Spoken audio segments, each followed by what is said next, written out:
Kok bisa?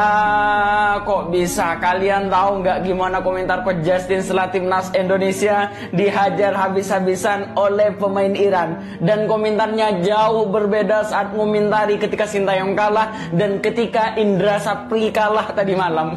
Emang lu bilang ini salah pelatih? Enggak lah, ini memang. Enggak lah. Lebay lah netizen emang. Maunya cuma menang, juara terus. Lu lihat kualitas kita dong.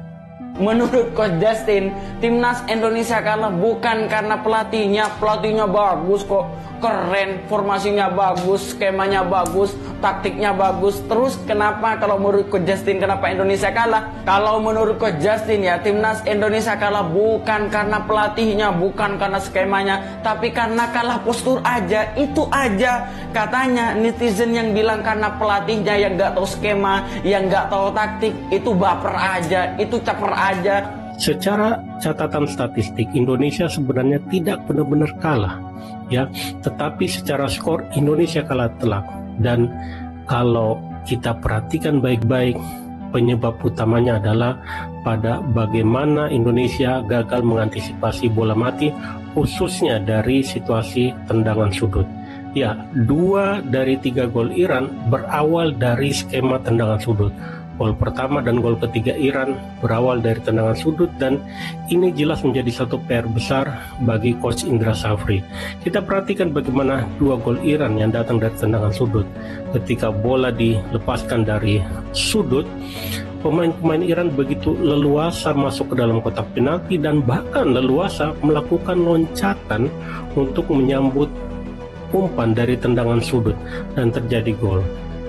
Kalian harus udah pada lihat nih, Bu. Udah pada lihat nih. Sungguh mengherankan ya, sungguh mengherankan. Reaksi dari pandit ternama, terbesar katanya di Indonesia ya. Yaitu adalah El Plin Plan. Yang menyatakan kalau misalnya kekalahan Indonesia U20 tadi malam melawan Iran U20 bukan karena kesalahan pelatih. Bahkan ketika reaction pun, Doi bilang kalau misalnya Indonesia itu nggak punya Lamine Yamal. Jadi jangan berharap tinggi. Ya, gue juga tahu emang lawannya Madrid tadi malam, kan bukan. Mungkin ya, Koci tidak tahu persiapan timnas U20 ini udah sematang apa.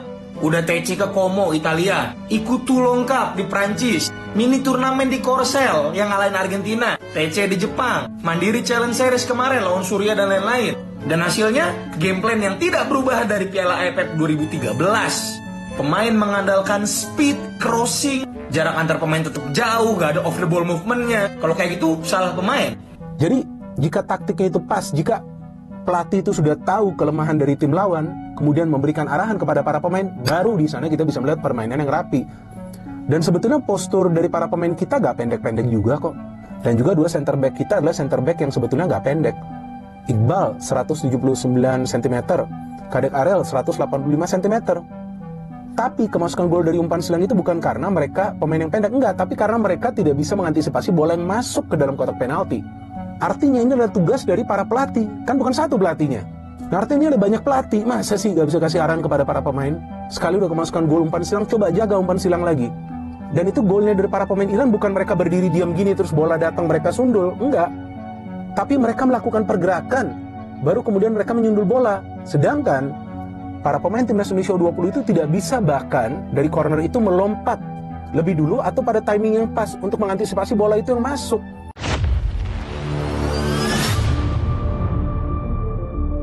Evaluasi dan kritik atas kekalahan timnas Indonesia U20 dari Iran di Piala Asia U20. Kekalahan timnas Indonesia U20 dari Iran di ajang Piala Asia U20 harus menjadi bahan evaluasi yang serius bagi tim pelatih, pemain, dan PSSI secara keseluruhan. Hasil ini bukan sekadar kekalahan biasa, tetapi juga menunjukkan masih adanya berbagai kekurangan yang harus segera diperbaiki jika Indonesia ingin berbicara banyak di kancah internasional. Berikut adalah beberapa aspek utama yang patut dikritisi dari performa Garuda Muda dalam pertandingan ini. 1. Kedisiplinan dan organisasi permainan yang lemah. Salah satu kelemahan utama yang terlihat dalam pertandingan ini adalah kurangnya disiplin taktis dan organisasi permainan.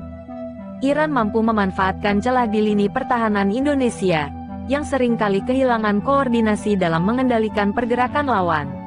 Lini belakang sering terlambat dalam menutup ruang, sehingga memberi kesempatan bagi Iran untuk menciptakan peluang berbahaya. Jika Indonesia ingin bersaing di level yang lebih tinggi, kedisiplinan dalam menjaga posisi dan komunikasi antar pemain harus diperbaiki. 2. Minimnya kreativitas dan variasi serangan. Timnas Indonesia tampak kesulitan dalam membangun serangan yang efektif. Aliran bola dari garis tengah tidak mengalir dengan baik, sehingga serangan seringkali hanya mengandalkan kecepatan individu pemain di sayap. Tidak adanya playmaker yang mampu mengatur tempo dan menciptakan peluang membuat permainan Indonesia mudah dibaca oleh lawan.